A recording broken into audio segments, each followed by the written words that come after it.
창세기 12장 1절에서 9절 말씀입니다. 여호와께서 아브람에게 이르시되 너는 너희 고향과 친척과 아버지의 집을 떠나 내가 내게 보여줄 땅으로 가라. 내가 너로 큰 민족을 이루고 내게 복을 주어 내 이름을 창대하게 하리니 너는 복이 될지라. 너를 축복하는 자에게는 내가 복을 내리고 너를 저주하는 자에게는 내가 저주하리니 땅의 모든 족속이 너로 말미암아 복을 얻을 것이라 하신지라. 이에 아브람이 여호와의 말씀을 따라갔고 롯도 그와 함께 갔으며 아브람이 하란을 떠날 때 75세였더라. 아브람이 그의 아내 사레와 조카 롯과 하란에서 모든 소유와 얻은 사람들을 이끌고 가나안 땅으로 가려고 떠나서 마침내 가나안 땅에 들어갔더라. 아브람이 그 땅을 지나 세겜 땅 모래 상수리 나무에 이르니 그때 가나안 사람이 그 땅에 거주하였더라. 여호와께서 아브람에게 나타나 이르시되 내가 이 땅을 내 자손에게 주리라 하신지라. 자기에게 나타나신 여호와께 그가 그 곳에서 제단을 쌓고 거기서 베델 동쪽 산으로 옮겨 장막을 치니 서쪽은 베델이요 동쪽은 아이라. 그가 그곳에서 여호와께 제단을 쌓고 여호와의 이름을 부르더니 점점 남방으로 옮겨갔더라. 아멘. 이 5시간도 여러분들을 볼 수 있어서 얼마나 감사한지 모릅니다. 그런데 여러분, 한번 이런 질문을 여러분들한테 한번 해보겠습니다. 여러분들은 어떻게 해서 예수님을 믿게 되었습니까? 과연 나는 어떻게 해서 예수님을 믿게 되었을까? 어떤 분들은 친구가 전도해서, 또 어떤 분들은 부모님이 교회에 따라다니다 보니까, 또 어떤 분은 아는 분이 전도해서 이렇게 얘기할 수 있을 것입니다. 누군가가 나를 전도해서 그 기회에, 우연한 기회에 교회에 나갔고 또 예수님을 알게 되었고 믿게 되었다라고 많이들 이야기할 수 있을 것입니다. 그런데 사실 여러분, 우리는요 어떤 우연한 기회 속에 예수님을 믿게 된 것이 아니라는 거예요. 우리는 우연이 아니라 필연이었다라는 거죠. 여러분, 과연 여러분들이 예수님이 믿게 된 것이 우연이 아니라 필연이었다면 여러분 믿으시겠어요? 이거 누가 한 얘기죠? 우연이 아니었다, 필연이었다. 양세찬이 한 얘기입니다. 양세찬이. 근데 이 양세찬이가 성경을 알았었던 것 같아요. 믿음의 신앙인들의 삶을 알았었던 것 같아요. 여러분과 제가 예수님을 믿게 된 거는요, 우연이 아니라 필연이었어요. 여러분들이 이 자리에서 예수님을 믿고 지금 이 예배를 드리는 거, 우리가 예수님을 믿는 거, 이것은요 내가 믿은 게 아니에요. 사실 주님께서 여러분과 저에게 찾아와 주셨고 우리 안에서 역사해 주셨기 때문에 우리가 믿게 된 거지, 나의 힘과 의지와 내 생각, 나의 능력, 이것으로 여러분과 제가 주님을 나의 구주 나의 하나님으로 믿게 된 것이 아니라라는 사실이에요.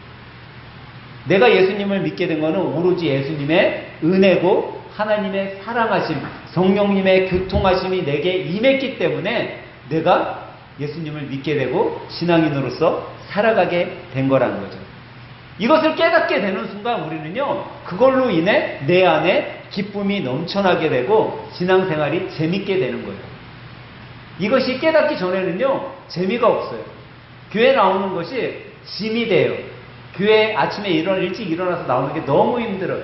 교회 가기 싫어요.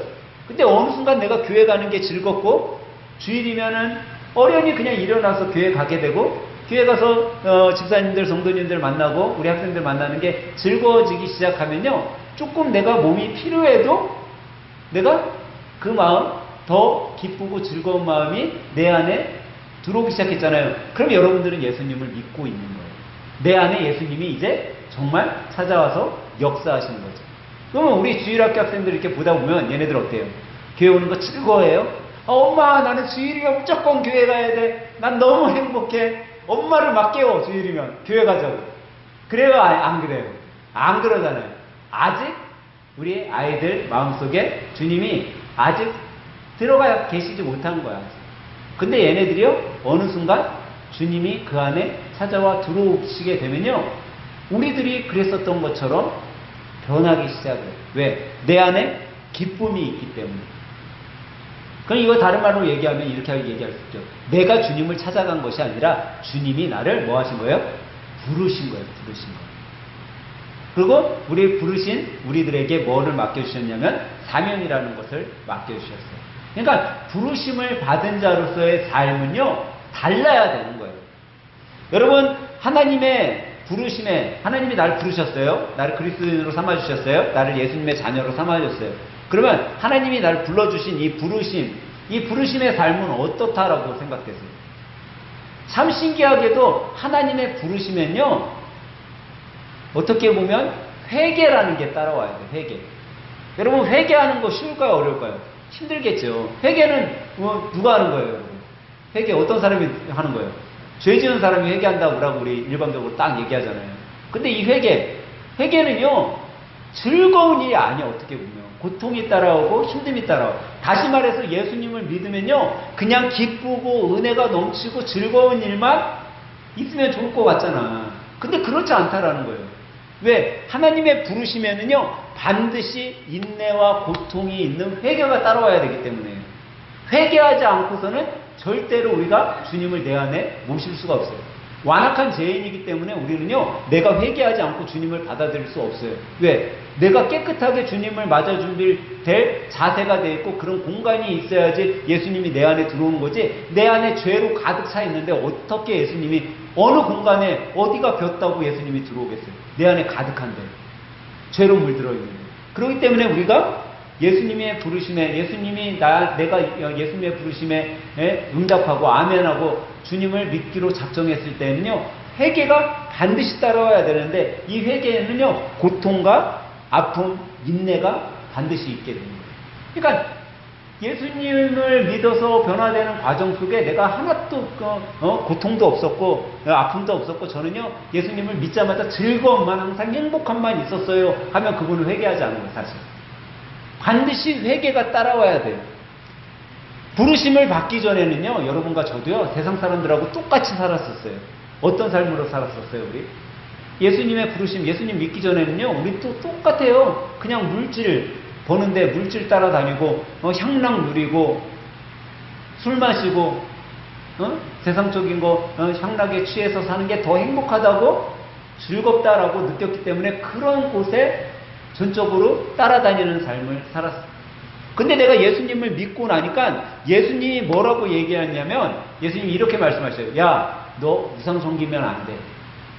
근데 우리는 우상 섬기지 말라고 하면 이렇게 얘기해요. 목사님, 저는요, 예수님을 믿기 전에 저는 무교였어요. 저는 어떤 우상도 섬기지 않았어요. 근데 왜 저한테 우상을 섬겼냐고 그래요.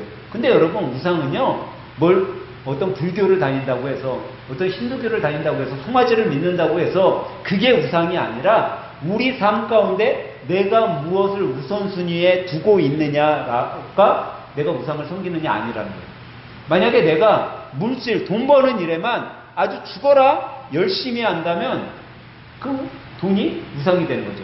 제가 청년 사역할 때 우리 청년들이요, 요즘에는 자꾸 나이가 아래로 내려가는 것 같아요. 우리 학생들한테 너 나중에 커서 뭐 하고 싶냐 그러면 돈 벌고 싶대.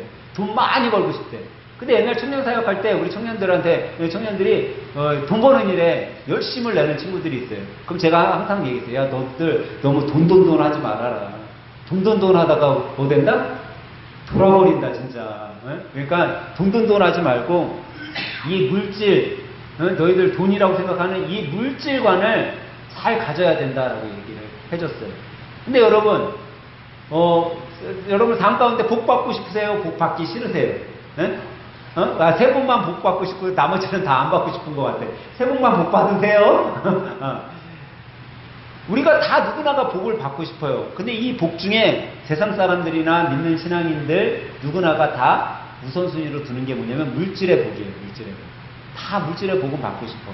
그래서 제가 종종 여러분들에게 로또를 사라고 해요? 사지 말라고 해요? 사라고 해요. 사고 저도 한 반 떼어주고 여러분들 반 쓰고. 근데 왜 물질의 복을 우리가 받기를 원하냐? 세상을 살아가는데 필요한 게 물질이기 때문에. 근데 여러분 한번 생각해 보세요. 이 물질의 복 누가 줄 수 있냐라는 거예요. 성경은 분명하게 복의 근원이 누구라고 말씀하셔요? 하나님이라고 얘기하고 있어요. 그러니까 여러분들이 아무리 물질을 쫓아서 내가 돈 많이 벌려고 간다 할지라도 하나님이 하루아침에 싹 걷어가면은 빈털터리 되는 거예요. 제가 지지난주에 우리 회사에 화재 사건이, 폭파 사건이 한번 있었다고 그랬잖아요. 근데 그 화주가 어디로 잠적했어. 없어요. 근데 왜 화주가 잠적했냐면 손해배상해야 될 게 너무 많기 때문에. 근데 단지 컨테이너 박스 하나 터졌는데 배상해야 될 거는 몇십억이 돼버렸어. 점점 불어나고 있어. 근데 그 안에 수출을 하려면 수출할 품목만 딱 넣어서 수출을 해야 되잖아요. 만약에 수출할 품목만 딱 넣는데 화재가 나면 뭐가 처리될 수 있을까요? 보험 처리가 되잖아요. 근데 쓸데없는 것들을 넣어놨기 때문에 이게 보험 처리가 보험사에서 해줘야 안 해줘요? 안 해줄 수 있다라는 거죠. 그러니까 이게 눈덩이처럼 빚이 늘어날 것 같으니까 잠적해버렸어요. 이와 똑같은 거예요. 여러분들이 아무리 많이 벌어놨어요. 하나님께서 한번 싹 쓸어가면요, 여러분들이 10년, 20년, 30년 모아놓은 것도 하루아침에 사라질 수 있는 거예요. 왜? 복의 근원이 하나님이시니까. 그렇기 때문에 우리가 바른 물질관을 가져야 돼요. 근데 이 물질을 내가 너무 쫓아다닌다. 그럼 이 물질이 뭐가 된다고요? 우상이 된다라는 거예요. 그래서 성경은 이렇게 말씀하고 있어요. 마태복음 6장 24절에 보면 한 사람이 두 주인을 섬기지 못할 것이니 혹 이를 미워하고 저를 사랑하거나 혹 이를 중히 여기고 저를 경히 여김이라. 너희가 하나님과 재물을 겸하여 섬기지 못하느니라 라고 말씀하고 있어요. 그러니까 주인은 하나죠. 근데 내가 물질을 섬기면 그게 뭐가 된다라는 거예요. 우상이 된다라는 거예요. 또 우리가 어떤 우상을 가질 수 있을까요? 가족이 우상될 가능성이 되게 많아요. 제가 오전 시간에도 아빠는 누구를 더 사랑한다고요? 딸을 사랑한다고 그랬잖아요. 딸과 보라고 그랬잖아요. 근데 딸뿐만 아니라 부모님 또 아들, 얘네들이요 나의 우상이 될 수 있다라는 거죠. 주일날 예배 드리려고 딱 그런데 남편이 그러는 거예요. 요거 와, 오늘 쉬는 날인데 오래간만에 우리 여행 좀 가자. 동해안에 가서 저 넓은 바다 좀 보면서 맛있는 것도 먹고 그러자 하고선 나를 유혹해. 나는 오늘 일찍 일어나서 준비하고 예배 드리러 가려고 했는데 하나님 앞에 내가 집에서 좀 필사 좀 하려고 하는데 우리 애들이 엄마 통닭 좀 시켜 먹자. 나 오늘 통닭 좀 먹고 싶어. 막 유혹을 해. 나 지금부터 좀 깨끗이 단정히 씻고 지금 성경 좀 쓰려고 하는데, 여러분 어느 순간 나도 모르게 내가 예수님하고 함께 하려고 하는 그 묵상의 시간, 내가 예수님께 예배하려는 그 시간을 가로막는 내 식구들이 있게 될 때, 여러분 그 가족의 식구들이 나의 우상이 될 수 있다는 거예요. 근데 나도 모르는 사이에 나는 그냥 내 자녀들 사랑으로 대했을 뿐인데 어느 순간 그것으로 인해 내가 교회를 한 주, 두 주 빠지기 시작하고 예배를 한두 번 빠지기 시작하고 하나님의 말씀을 묵상하고 읽는 일에 한두 번씩 빠지기 시작하여 점점 멀어져가고 어느 날 내가 교회 안 나가고 있는 나의 모습을 봐요. 기도 안 하고 있는 내 모습, 하나님의 말씀 읽지 않는 그런 모습을 봤을 때 우리는 우리의 가족이 내 우상이 돼버릴 때가 있다는 거예요. 또 우리는 어떤 우상이 있을까요? 취미 활동이 그럴 수 있어요. 여러분 세상의 취미는 대부분 언제 있어요? 토요일, 그 다음에 주일날, 빨간 날 있어요.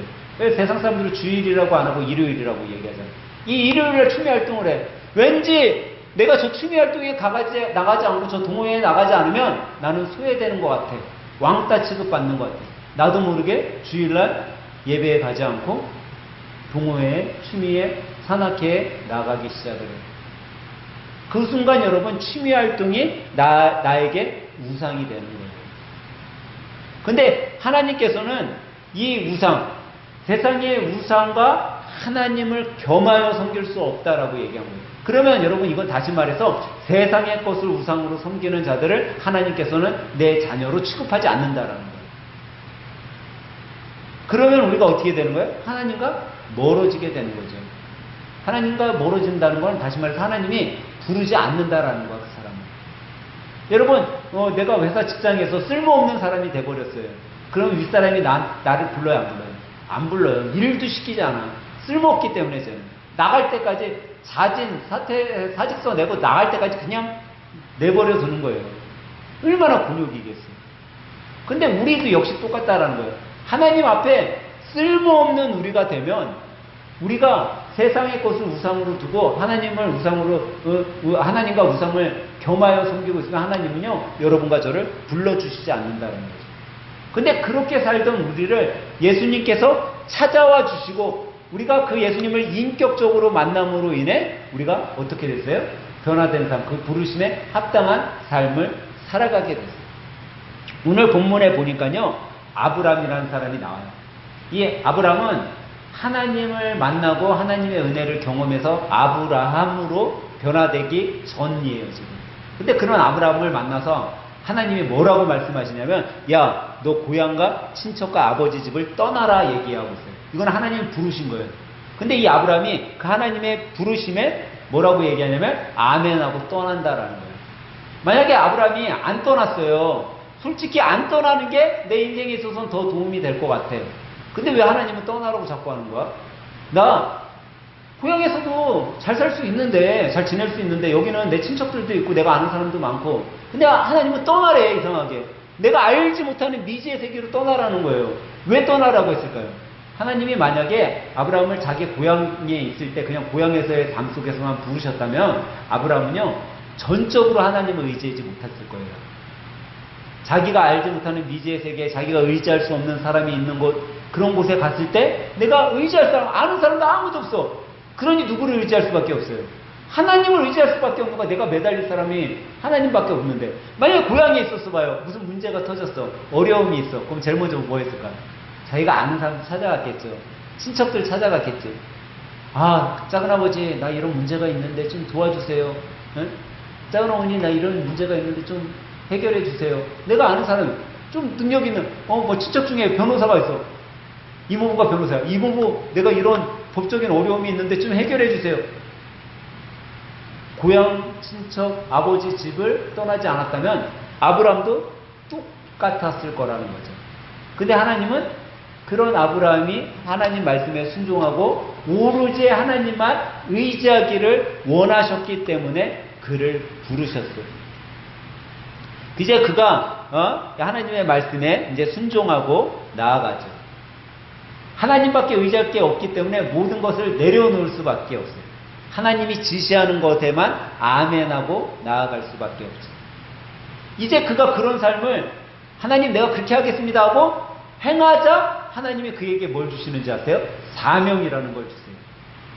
오늘 본문은 그 사명을요 뭐라고 얘기하고 있냐면 2절에 이렇게 말씀하고 있어요. 내가 너로 큰 민족을 이루고 내게 복을 주어 내 이름을 창대하게 하리니 너는 복이 될지라 라고 얘기하고 있어요. 뭐가 된다고요? 복. 여러분 성경의 복은 누구예요? 복의 근원 누구예요? 하나님이잖아요. 하나님이 지금 아브라함에게 너가 복이 되겠다라고 그런 거예요. 너도 복의 근원이 될 거다라고 얘기를 한다라는 거예요. 그러면 자기가 복 있는 사람이면 이 사람이 뭐 할 수 있어요? 다른 사람이 뭐 할 수 있어요? 복을 줄 수 있는 거예요. 그래서 복을 끼치라라고 얘기하는 거예요. 그게 아브라함의 사명인 거예요. 하나님의 부르심을 입은 사람은요, 내가 받은 복을요, 다른 사람에게 끼칠 수 있어야 된다는 거예요. 다른 사람에게 끼친다는 것은 다른 사람에게 나눠줄 수 있는 사람이 돼야 되고, 그 사람도 나로 인해 복 받는 자가 돼야 된다는 거예요. 여러분과 제가 복 받는 자가 돼야 된다는 거예요. 그게 하나님께서 여러분과 저에게 맡겨주신 사명이에요. 그 사명으로 나도 복을 줄 수 있는 사람이 돼야 된다는 거죠. 근데 그게 어떤 사람이냐? 부르심을 입은 자들이 그렇게 살아갈 수 있다는 거예요. 내가 하나님의 부르심을 받았다라면요, 여러분, 내가 복 있는 사람이 될 수 있다라는 믿음을 가져야 돼요. 그리고 그대로 행해야 돼요. 아브라함이 그것을 행했더니 그가 복을 끼치는 사람이 됐어요. 근데 어느 정도 그가 복 있는 사람이 되었냐면 오늘 본문 3절은 가서 이렇게 얘기하고 있어요. 너를 축복하는 자를 내가 축복하고 너를 저주하는 자를 내가 저주할 것이니 땅의 모든 민족이 너를 통해 복을 받을 것이다 라고 얘기하고 있어요. 근데 우리 종종 생활하다 보면 누가 나한테 악하게 해요. 나를 힘들게 해. 그럼 우리 어떻게 해요? 다들 별 관심도 없어요. 나한테 악하게 하든지. 네? 저는 목사인데도 눈에는 눈, 이에는 이. 이게 보통 사람들의 마음이에요. 근데 오늘 말씀에 뭐라고요? 너를 저주하는 자를 누가 저주해줘요? 하나님이 저주해주겠대. 너를 축복하는 자를 누가 축복해줘요? 하나님이 축복해 주겠다는 거예요. 그러니까 내 아이를 아무리 힘들게 하고 어렵게 해도 우리가 별로 신경 안 써도 된다라는 거예요. 하나님의 부르심을 입고 그 명령대로 순종하며 살아가는 자는요, 내가 갚지 않아도 하나님이 갚아주시고 내가 주지 않아도 하나님이 주신다라는 거예요. 그게 사명받은 자의 축복인 거예요. 그러니까 여러분은 누가 나를 괴롭히고 힘들어도 내가 안 갚음할 필요 없어. 우리 뭐 이렇게 운전 많이 하고 다니잖아요. 운전 많이 하고 다니다 보면 막 뭐 이상하게 운전하는 사람들도 많아요. 근데 내가 굳이 쫓아가갖고 싸울 필요 없어. 싸우는 순간 뭐가 돼요? 내가 힘들어져. 근데 내가 그렇게 안 갖고 하나님이 갚아주신다라는 거예요. 그러면 그냥 속으로 그래요. 야, 저렇게 칼치기 하다가 쟤 진짜 칼 맞고 죽겠네. 그런 마음만 갖고 그냥 넘어가 버려. 내가 가서 안 싸워도 돼. 내가 가서 그 차 똑같이 칼치기로 안 해도 하나님께서 다 보호해 주신다는 거예요. 근데 어떻게 살아갈 때? 순종하며 살아갈 때, 하나님의 말씀대로 행할 때 그런 삶을 살아간다라는 거죠. 지금 아브라함은 그것을 깨닫고 행하게 되었어요. 행하게 됐더니 정말 하나님이 그에게 그런 사명을 주셨고 그 사명을 감당하며 살아갈 수 있게 해주셨죠. 그러자 이제 아브라함의 삶이 바뀌게 되었어요. 그의 삶이 어떤 삶이 되었어요? 하나님께 예배하는 삶이 되었어요. 여러분, 우리는 이 단계를 거쳐야 돼요. 하나님이 나를 부르셨어요. 그러면 부르신 자들에게 무엇을 맡겨주셔요? 사명을 맡겨주셔요. 그 사명은 내가 받은 복을 사람들에게도 끼치는, 내가 예수님을 만났어. 예수님을 만나 구원받은 그런 은혜의 축복을 누렸어요. 그럼 나를 통해서 누군가를 전도하고 예수 믿게 하면 우리는 사명받은 걸 행하고 있는 거겠죠. 근데 그것을 사명받은 것들을 행하는 자들이 무엇을 하고 있냐라는 거예요. 오늘 본문에 봤더니 아브라함이 이제 그 사명받은 것들을 하고 있는데 무엇을 하고 있냐라는 거죠.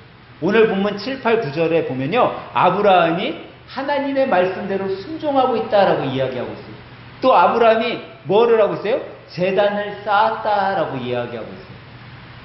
그러니까 사명을 받은 자가 해야 될 것은 말씀에 순종하고 뭘 해야 돼요? 제단을 쌓은 건 지금으로 얘기하면 예배 드린 거예요. 하나님 앞에 예배 드리는 삶을 살아야 된다라는 거예요.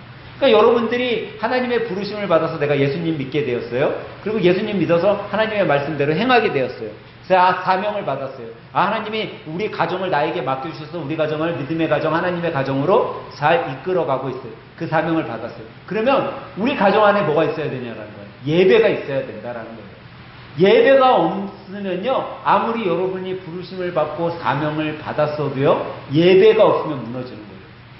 예배가 있는 가정, 예배가 있는 교회, 예배가 있는 삶은요, 살아나게 되는 거예요. 죽은 것 같은데도 살아나게 되는 거예요.